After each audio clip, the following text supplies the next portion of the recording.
presentation because we're going to talk about the journey from my HOMA, when you guys heard the pitch about the Netflix for original artwork, and how we converted that to Artunconvery, the food spotting for art. So just to very quickly document what the original problem was, if you've ever tried to find, go through the process of trying to find the right piece of artwork, that whole process there's a number of hurdles that you have to get through. It's time consuming. It's really hard to find the right kind of art online, and it's expensive. And the initial research that I had done as I was trying to decorate my own apartment was, there's two really big places where you can get art. One is the allposters.com, Van Gogh prints, $9.99 that I hung up in college. And I'd like to think I'm a little bit more sophisticated than that now. So, I don't want to do that option, but art galleries are clearly too expensive for me.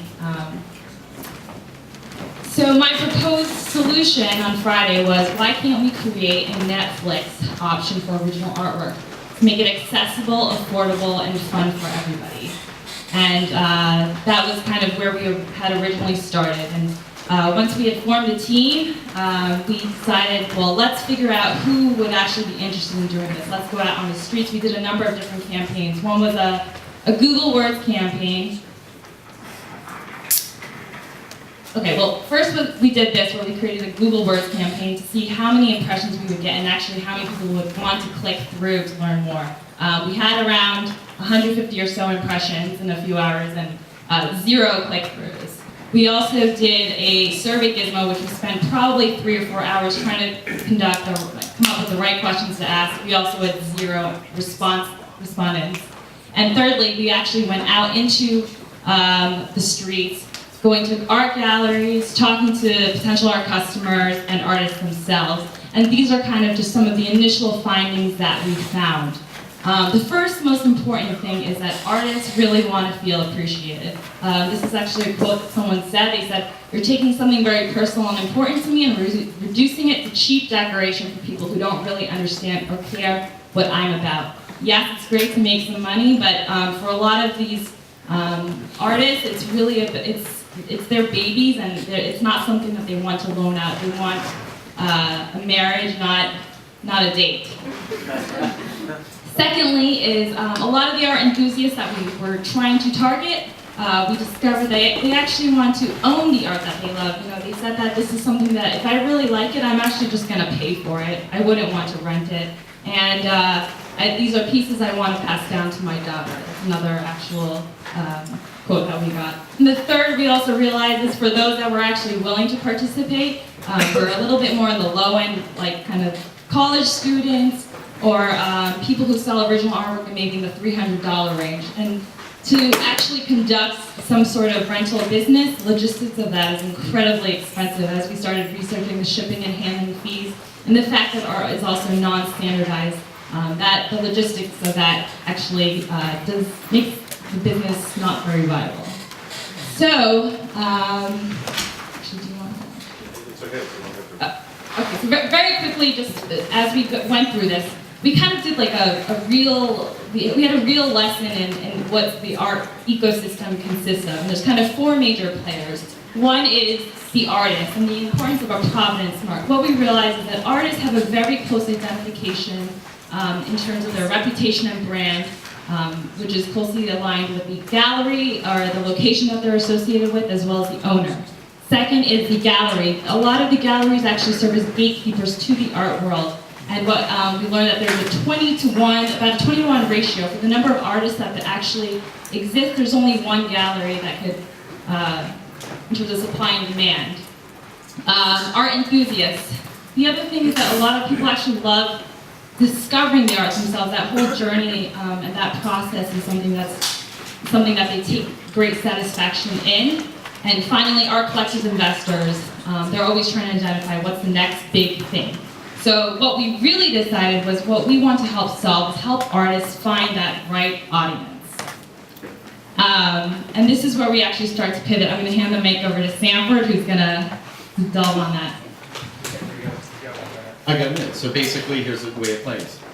Challenge that exists right now. In the major leagues, there are a number of people already out there who evaluate the value of art, and they say, because it's here, because they bought it this way, that's why the art is this quality. People already assume. The minor leagues, anyone that's not in that space, there's no easy way to map it. You, all of us, the enthusiasts of art, could do that mapping. And much like food spotting, which is already identifying the content and attributing a personal appreciation for the content, Artunconvery would do the exact same thing. You take photos of the artist finds it, the artist connects to it. The artist will then create their own online portfolio, which is indexed both through Google and distributed through Facebook and other channels that allow for the virality. The galleries and the venues, for example, New York City is a venue which is not listed as a gallery. But because it has artwork here and people do see it, they are able to connect to that art. As we identify these different individuals and different groups, everyone else that's an enthusiast begins to align with artists. Remember, our goal is to connect the artist with the art enthusiast that loves that art. Because the artist will relate to the art enthusiast that has that affection and might now do the rental relationship or the purchase relationship. So the goal is to create that trusted bond. As we build up more of this information, then we begin to identify those minor leagues and how you can identify the right place to find the right art. And this is, we literally pivoted this, 4 hours ago, and we've been trying to work on how to explain it. We went through 2 days, or 2.5 days of a lot of learning, and so this was the initial start of a new idea, and we're looking forward to seeing what happens next. I also want to make sure that we bring up the rest of the team, so you guys want to stand yeah, up? we got to get the rest of the team because we ended up having the largest team. Stand up, please. Jessica, come on, guys. And we had Sean. Oh, I didn't put you in, Sean. Yeah, no, I didn't even think. Please. And we started with the same team and we ran it all the way to the end because everyone believes in the idea. The challenge really is coming up with the solution. And we discovered it's a tough puzzle. And so, as you all have discovered, as we've seen 2 other teams pivot, we had to pivot as well. And so there's great learning out of this. We did really good. We had a lot of fun. All right.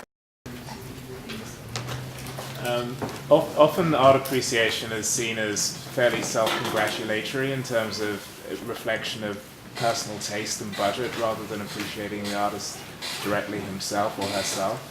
But do you find that, or have you found that artists really have the bandwidth to actually have a direct interface to their market when often they would probably prefer seclusion as opposed to deal with their market directly on an ongoing basis? So the idea is that you're right, they're not going to want to be bothered. But what happens as art is discovered, so for example, right now, if you type in your name, because nobody does ego searching, if you type in your name and you happen to go look on images and you see your face there, or you notice that it's happening, artists more likely are doing the same thing. If I am a friend of the artist and comment on the fact that your work was shown on a Google art image under your name, the artist will more than likely go, what do you mean? Wait, I didn't put it up there. Hold on, what's happening? And discover what's occurring. The idea is to allow for the discovery and then the acquiring of that space again. This is similar in concept to groups like Zoom Info. Zoom Info does the exact same thing where they troll gathered information and allow you to come back and claim it. Same thing on Facebook, where the tags, as you see your name tagged, once it's tagged once, then you notice it comes up every time and time again.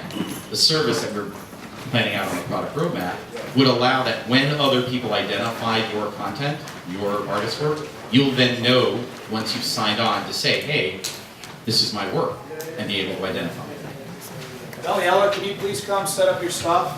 You guys can walk up to the front. We'll do a few more questions. I just want to say that probably that artist agent would probably want to claim their profile. You know, there's a space in between the secluded artist and the art world. There's opportunities for other stakeholders to take. All right, any other questions? Questions from anyone? How are you going So as we have a number of people who are actually in the same way that food spotting you hashtag or you check into those certain art pieces, and we can start to sort of see trends where the artist can see who's actually enthused about that particular work, and what we can do is actually connect those two. So when a transaction occurs, we can make a cut of that. There's the other aspect. So one thing, if you finding the art, you want to be able to purchase it. Allowing for that transaction, we mediate those percentage of the sale. Now it's going to be smaller sales. What will also become more interesting is, as we discovered in the art industry, art investing has ballooned in the last 10 years. It's gone, I think it's at 10 or 100%. What was the, somebody had, one of the team members, you know, how much did it grow? The art investing in the last 10 years? Performance in art in the last 10 years, especially the last 3, has outperformed bonds and equivalent to the S&P 500. So people are going to become more and more interested in the art speculation, discovery of contemporary art and modern art. People are beginning to invest in it. So now, how do you find the minor leagues? Where do you find the up-and-coming art? Much like any venture capitalist will talk to you about the fact that they have deal flow trying to identify the right people. Oh wait, Charlie? Everyone talking to Charlie, and he basically determines it. He's the truffle hound for startups. This is an opportunity to create truffle hounds for up-and-coming valuable artists. And so that investment opportunity might happen, and we find a way to identify it. By the way, making money initially, we're trying, but we'll see. All right, we've got one more question behind me. So, you know, there's no copyright protection on say the meatballs, but you know, on art there is. So how are you going to get around that? We're not owning the art, it's actually identified as the artist's art. And so the artist, if they wish to take it down, they're welcome to do so. If they claim it is theirs. But because it's their art and if they claim it, then it's their copyright anyway.